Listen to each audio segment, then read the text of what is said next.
সীমান্ত দিয়ে দফায় দফায় পুশিনের চেষ্টা করছে বিএসএফ। পুশিন ঠেকাতে কঠোর অবস্থান নিয়েছে বিজিবি। বিভিন্ন পয়েন্টে বাড়ানো হয়েছে নজরদারিও। আর এই বিষয়ে আরও জানাতে ঝিনাইদহ সীমান্ত এলাকা থেকে যুক্ত আছেন সহকর্মী আর রাসেল।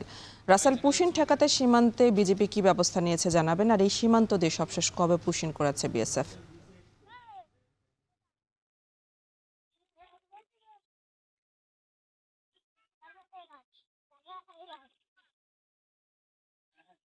অ্যানি, সারা দেশের মতো ঝিনাইদহ সীমান্তেও যে পুশিং আতঙ্ক সেটি কিন্তু রয়েছে। একটি তথ্য শুরুতেই আপনাকে জানিয়ে রাখি, কিছুক্ষণ আগেও কিন্তু ঠিক এই সীমান্ত দিয়ে যে পুশিংয়ের যে কার্যক্রম সেটি কিন্তু বিএসএফ চালাচ্ছিল এবং খুব শক্ত হাতে বাংলাদেশ সীমান্তরক্ষী বাহিনী যারা রয়েছে অর্থাৎ বিজিবি, তারা কিন্তু এখানে শক্ত অবস্থানে রয়েছে এবং কিছুক্ষণ আগে কিন্তু তাদেরকে প্রতিহত করেছে। আমি যদি একটি তথ্য আপনাকে জানিয়ে রাখি, ঝিনাইদহের প্রায় ৭৮ কিলোমিটার সীমান্ত এলাকা রয়েছে, যেখানে ১০ কিলোমিটার একেবারেই অরক্ষিত, অর্থাৎ কাঁটাতারের বেড়া ছাড়া।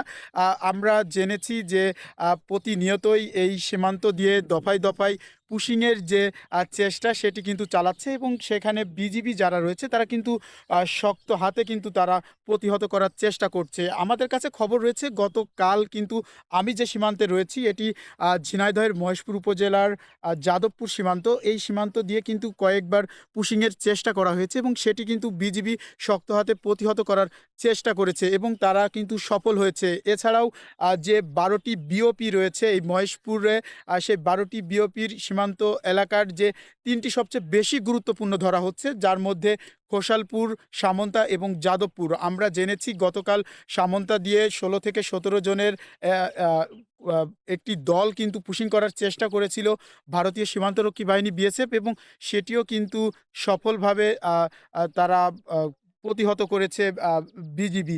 আমরা ইতিমধ্যে যে সীমান্তে রয়েছি এখানে কিছুক্ষণ আগে ২ থেকে ৪ জনের একটি দল কিন্তু পুশিং করার চেষ্টা করে এবং বিজিবি কিন্তু সেটি শক্তভাবে প্রতিহত করে এবং বিজিবির তাড়া খেয়ে কিন্তু তারা আবারও কিন্তু লোম্যান্স ল্যান্ড অর্থাৎ শূন্যরেখার ওই পাশে কিন্তু তারা চলে যায়। আমি ইতিমধ্যে বিজিবির সঙ্গে কথা বলেছি, তারা আমাদেরকে জানিয়েছেন যে যে এই যে সীমান্তে তাদের যে টহল জোরদার সেটি কিন্তু বাড়িয়েছে, পাশাপাশি যে নজরদারি এবং যে কোনো ধরনের পুশিন এবং অনুপ্রবেশ ঠেকাতে তারা কিন্তু সতর্ক অবস্থানে রয়েছে। তো এখন পর্যন্ত এই ছিল ঝিনাইদহের মহেশপুরের যে সীমান্তের পুশিনের যে ঘটনা তার সর্বশেষ পরিস্থিতি। অ্যানি, পুশিন ঠেকাতে ঝিনাইদহ সীমান্তে বাড়ানো হয়েছে বিজিবির নজরদারি, আর সে খবরই জানাচ্ছিলেন সহকর্মী আর রাসেল।